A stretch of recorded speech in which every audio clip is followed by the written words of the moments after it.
Secretary Marshall, you raised the question of and this was played out, I think, in the debate in the Senate over the last couple of days, or certainly last week, on the question of the size of a guest worker program and when you start a guest worker program. And I guess now there will be a sunset on that program as the bill currently stands in the Senate, changing all the time, so I don't know if I'm current or not.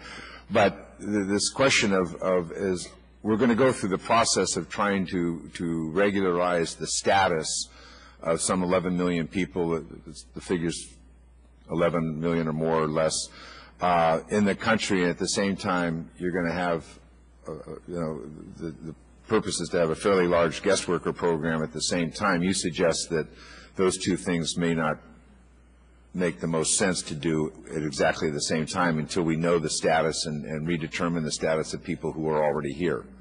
Yeah, that is correct, Mr. Chairman. My view about it is that we really don't know how many people are here. And having looked at this over many years, I can tell you that the estimate of 12 million, which has become received wisdom, is wrong. That but we don't know. And I think that's part of the problem. Now, nor do we know how many we really need in different industries. Employers would like to have a labor surplus. That's understandable given their basic position. They would like to have more workers around. That's particularly true of agriculture workers. It's been our history. And therefore, it seems to me that an important issue is do we really have a fair labor market test to see if there are people in the United States who can do that work? And my view is no. We didn't have it when I was responsible for it, and we don't have it now. And we will not have it until we gain control of the illegal immigration problem and until we get serious about legalizing the whole process. Now, I believe you can have a fair labor market test, but I don't think we've been doing it now. I would add to the fair labor market test a thing that I tried to do periodically, and that is to test the market myself. When the apple pickers said they couldn't find American workers to do the work, I recruited apple pickers for them. They didn't like that. But I did it. When Senator Hatch of Utah told me that they couldn't find cherry pickers if we kept illegal workers out of the country, we recruited cherry pickers in Utah. And I believe that we should not just leave it up to the employers to attest that they've made an effort to recruit people. We should have a serious effort to determine if there are people in the country who can do the work. And once we do that, then allow the foreign workers to come in.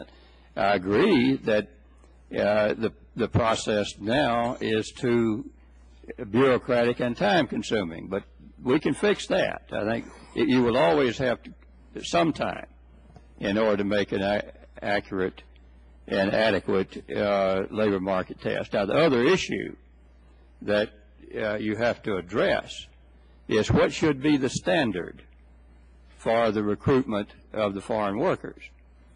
What employers would like to do is to make the standard that the foreign workers can have the work so unless you can find a domestic worker who can do the work as well as those foreign workers.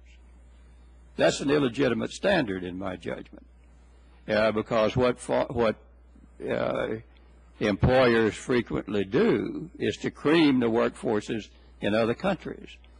If it's agriculture, they'd like to have prime working age males. Well, is that a standard? No.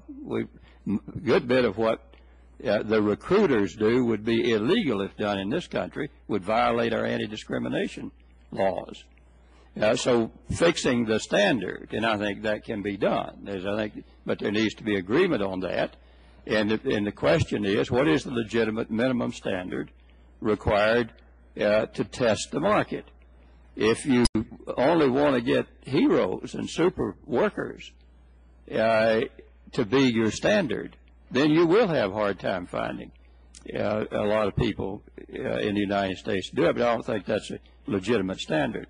Thank you. You know, I was a number of years ago involved in a situation with the cane cutters in Florida, where you had a huge population of Haitians who were here illegally as refugees and otherwise, and but they wouldn't hire them, but they wanted to bring in Jamaicans under the H-2A program, and you know, so the workers they could walk to the cane fields, but they weren't available apparently, and you know, I mean, this does happen.